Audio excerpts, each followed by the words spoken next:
Okay, so I have a small confession to make. I am an angry gamer. Might be a shock to you as I stay pretty positive in these reviews. It may be less surprising if you've ever seen me play a game before. You gotta be kidding me! Yeah. So basically, I don't handle frustration very well, and that makes challenging gameplay really hard for me to enjoy. There's definitely a line for me between enjoying a challenge, if you want to see my Donkey Kong Country video, and then there's a difference for me to being super frustrated with a game. So where is that line between enjoying the challenge and being frustrated? Well, let's find out together.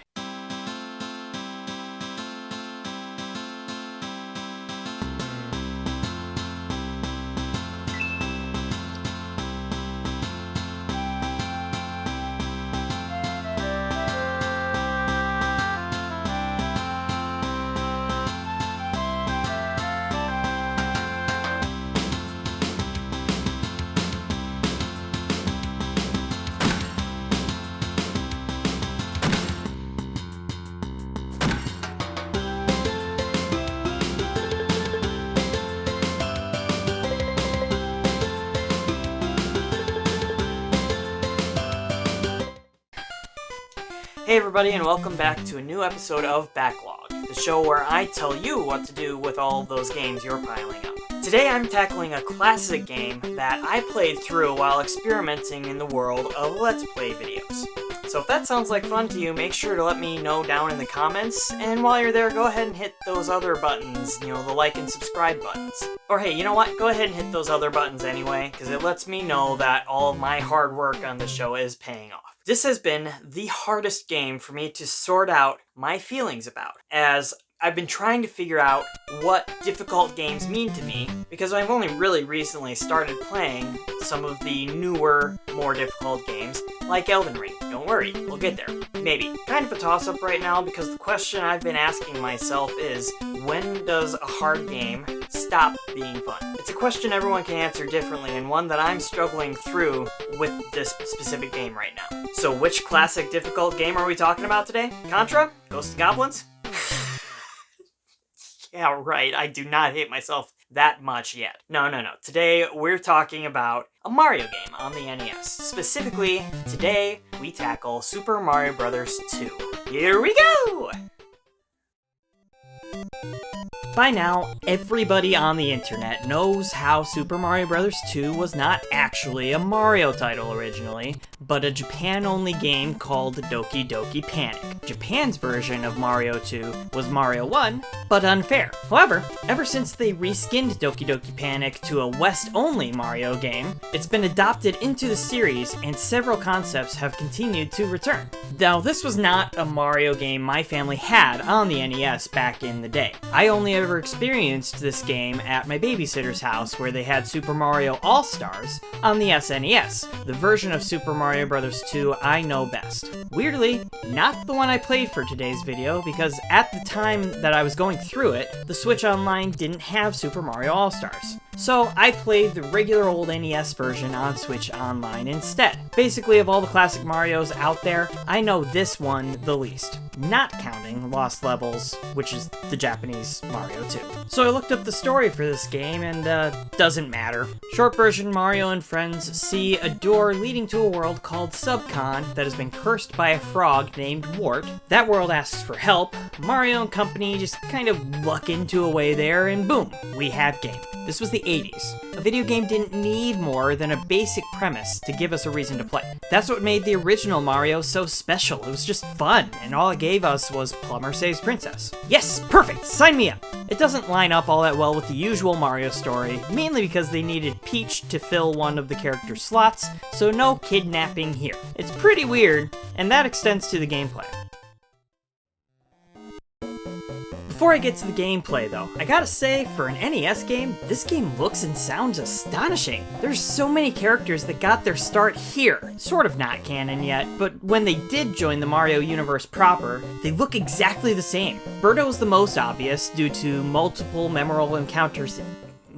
We're gonna try that again. I'm really learning about how to write scripts for the sake of my presentation here. One more time. Birdo is the most obvious due to multiple memorable encounters here, but we got, for the first time here, Shy Guys, Pokies, and Bob-ombs, and several others as well, and they look great, just like we know them now. And while I could do with a few more tunes than we got here, the soundtrack is great. The general overworld theme and underground theme are stuck permanently in my brain, and I'm happy about that. The boss theme is a bit unimaginative by comparison, but what are you gonna do? The gameplay is real solid, very fun, and it's easy to forget that technically this wasn't meant to be a Mario game. It brought weird, cool new features that would eventually make their comeback in future Mario titles. Most notably, the Wii U game Super Mario 3D World, which is now on the Switch, and it's awesome. Watch my video, play that game. Mario 3D World had the same 4 characters available to play with their unique characteristics from Mario 2. So Mario controls pretty standard, Luigi has a high fluttery jump, Princess Peach floats, and Toad can't jump, but he runs really fast. I'm sorry, what's that? Okay, yeah, she was called Princess Toadstool, but it sounds dumb, it's hard to type and say, and everybody knows she's Peach. I don't care, she's Peach now. How'd you even get this number? Weird. Sorry about that. It is very cool to have different choices for abilities with each of those characters, and a lot of people don't know that each character can also pick stuff up at different speeds. See, that's the main gameplay hook here, and it's very different from Mario as we know him. For one of the only times in the series, enemies are not defeated by a single jump. No, unless the enemy is spiked or electric or something, you can land safely on enemies to pick them up and chuck them in their friends' faces, defeating both. This is a lot of fun, and your momentum, if you're running, also changes the arc of your throw. There are also lots of grassy spots you can yank for some veggie weapons or other surprises. What was really surprising to me were the number of times the best way, or sometimes the only way, through a level was by riding an enemy past an obstacle. That's pretty cool, and not what I expected. So yeah, while this game is much less Mario than other Mario games, it seems like a real good time, so what could go wrong here?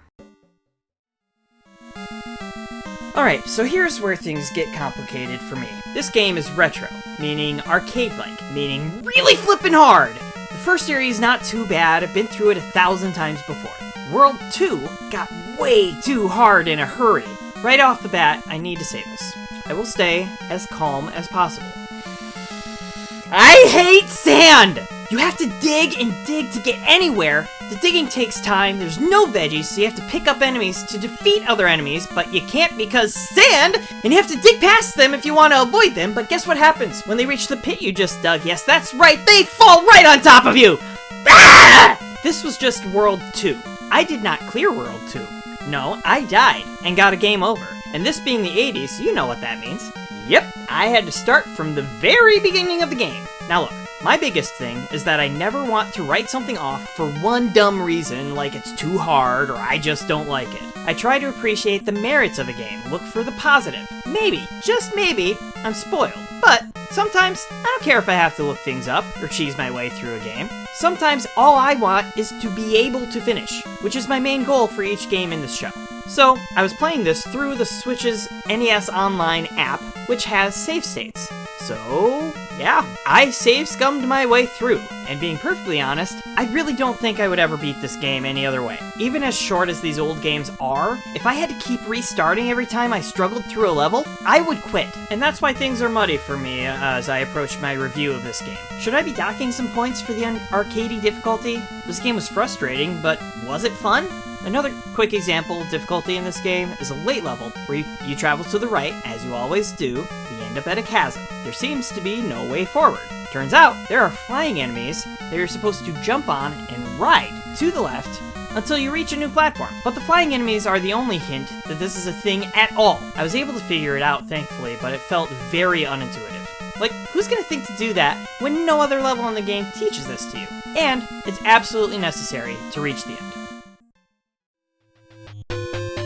So in the end, I'm left with a confusing mess to untangle and unpack for you. On the one hand, it felt amazing to get to the end of this very difficult game. On the other hand, there's no major story developments to justify reaching the end. On the other third hand, a buddy of mine said it rather nicely when he remarked, "Yeah, it feels good to have your car out of the ditch it was stuck in, but would you do it again?" And that's the big question for me. Would I play this game again? If this was the original NES version of the game, hard pass. I will never be good enough at this game to survive beginning to end with 3 lives and 3 continues. And for crying out loud, there were 2 mechanics that I never really figured out. Those mechanics being the cherries you collect. Once you get enough of those, that's how you get your invincibility star power up. And the other mechanic being the coins you grab when you enter those secret potion doors are the same coins you use for that slot minigame, which is giving you the extra lives. Look, maybe the stuff is in the manual, but I'm spoiled now. If the game doesn't tell me what things do, they're not important to me. Look, if you really love this game, if you think it's easy, more power to you. I am very happy for you and your life and very jealous of your success. However, for people like me, it's not the 80s anymore, and even the old games that return usually come with a few tweaks to satisfy modern gamers. In the case of Mario 2, almost every version now comes with a save function in some fashion. Save scumming this game is likely the only way any player today would ever get through this game, as a hard reset after running out of continues is absolutely soul-crushing in a game like this. Super Mario Bros. 2 is probably the least Mario a Mario game has ever been. A number of mechanics in this game were never meant to be part of Mario's universe, but now they are. They're even being reused in some of the new Mario games coming out today. Like many of Nintendo's games on the NES, Mario 2 looks, sounds, and plays great, and is more than worth a look back to experience one of Mario's classics. However, games this old didn't yet know how hard is too hard, and would often hike up the difficulty just to make it feel like a more full experience. Remember that line of difficulty I talked about at the start of this video? Yeah, I draw that line at the sand in this game. Not in it, at the sand. The sand in this game makes me hate all of creation. The game is way better with today's save state functions in most ports of this game, but it's still way too hard. If you have the NES original in your backlog, definitely keep it around as a piece of gaming history, but most of us at this point will be playing newer ports of this game, like the Switch Online version or the NES Classic, with save state functions intact, so that's how I'm going to give the rating for the game today as a digital re-release. That said, if Super Mario Bros. 2 is still in your backlog, I'd recommend you save scum your way to the end of it, and then call it a day.